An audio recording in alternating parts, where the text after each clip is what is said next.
Can we talk? There's a particular kind of quiet that shows up when you realize you've reached an age you once imagined would look very different.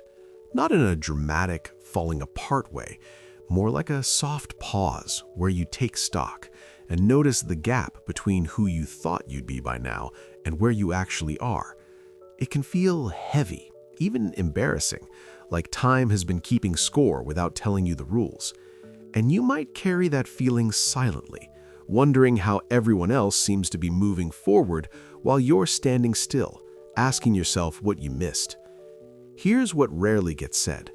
The timeline you imagined was built with incomplete information. You made those promises to your younger self without knowing the detours, the emotional growth, the lessons that wouldn't show up on paper. You didn't know which things would take longer because they mattered more, or which versions of success you'd eventually outgrow.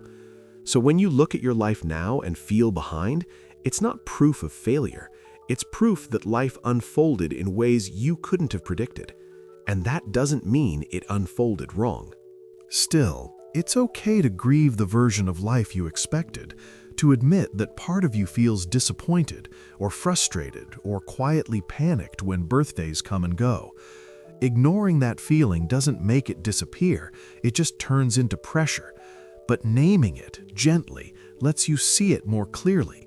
It lets you separate facts from assumptions. You haven't wasted time, you've been learning. You haven't fallen behind, you've been becoming.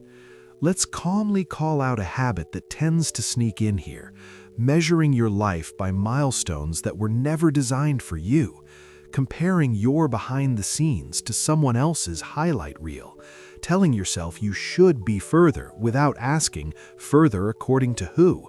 That habit doesn't motivate, it shrinks you. It keeps you chasing an outdated version of success instead of building a life that actually fits who you are now. Growth begins when you stop asking, "Why am I not there yet?" and start asking, "Where am I really, and what do I want from here?" You're not late. You're early in a chapter that requires more awareness than speed. The fact that you're questioning, reflecting, recalibrating, that's not stagnation, that's maturity.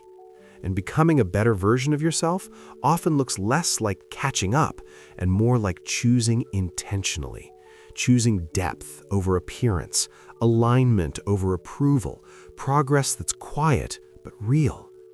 So if tonight you're feeling the weight of that age, that number, that imagined deadline, let this land softly.